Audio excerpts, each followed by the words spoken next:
जय श्री कृष्ण दोस्तों। आज के वीडियो में आप लोग सुनेंगे बैसाख महात्म्य का 14वां अध्याय। तब राजा पूछने लगे कि हे ब्राह्मण, बैसाख मास के धर्म अति सुलभ है और ऐसे अनोखो पुण्य को देने वाले हैं जो जो भगवान को प्रसन्न करते हैं और तत्काल ही धर्म अर्थ काम और मोक्ष को देने वाले हैं। परंतु ऐसे वेदानुकूल धर्म भी संसार में ज्ञात नहीं है। अनेक प्रकार के राजसी धर्म और तामसी धर्म ही इस संसार में विख्यात है। इसका क्या कारण है? श्रुतिदेव कहने लगे कि हे राजन, संसार में भोगों की इच्छा करने वाले मनुष्य अधिक संख्या में है, इसलिए रजोगुण और तमोगुण अधिकांश में पाया जाता है। परंतु बहुत थोड़े मनुष्य ऐसे हैं जो केवल स्वर्ग के अभिलाषी हैं तथा मोक्ष की प्राप्ति के साधन करने वाले तो बहुत ही कठिनता से मिलते हैं।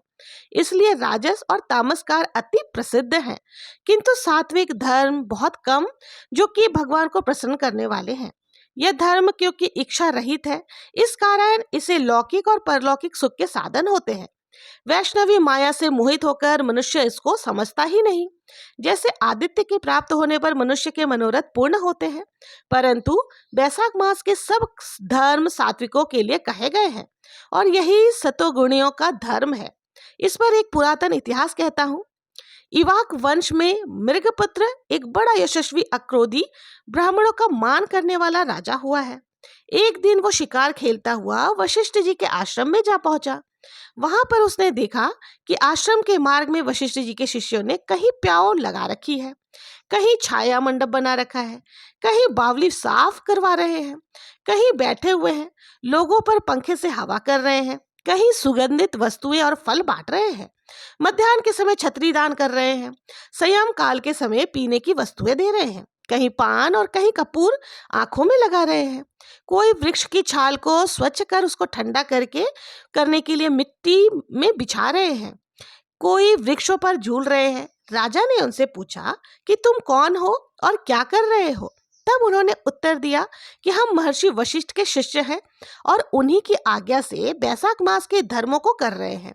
राजा ने फिर पूछा कि इन धर्मों को करने से कौन से देवता प्रसन्न होते हैं और क्या फल मिलता है? वो कहने लगे, राजन, हम अपने गुरु की आज्ञा से ये सब कर रहे हैं, हमको बताने का अवकाश नहीं है, अतः आप हमारे गुरुजी से ही ये सारी बातें पूछ सकते हैं। शिष्यों की वार्ता सुनकर वो महायशस्वी राजा संपूर्ण धर्म के तत्वों को जानने वाली श्री वशिष्ठ जी के आश्रम की तरफ चल दिए। उनका आश्रम विद्या और योग का स्थान था। राजा को अपने आश्रम में आया देखकर ऋषि ने अत्यंत प्रसन्नचित्त होकर साथियों सहित राजा का अतिथि सत्कार किया। तब राजा बड़ी प्रसन्नता और नम्रता पूर्वक बैठकर गुरुजी से पूछने लगा, गुरुदेव, मैं आखेट से थककर आतिथ्य भाव से आपके आश्रम की तरफ आ रहा था, तो मैंने आपके शिष्यों को बहुत से धर्म के कार्यों को करते हुए देखा। इसलिए महाराज, मेरे मन में बड़ी उत्कंठा उत्पन्न हो रही है कि ये सब धर्म के कार्य करने से क्या फल की प्राप्ति होती है। आप सर्वज्ञ हैं और मेरे गुरु हैं, मेरे मन में बड़ी शंका है, कृपया आप संदेह को मिटाइए। मैं आपको नमस्कार करता हूँ।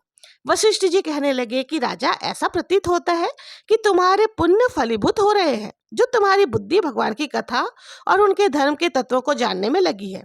तुम्हारी बुद्धि अत्यंत पवित्र और सुशिक्षित है। जो प्रश्न तुमने किया है, हम हर्षपूर्वक इसका वर्णन करते हैं। इसके सुनने मात्र से बहुत से पापों का नाश हो जाता है।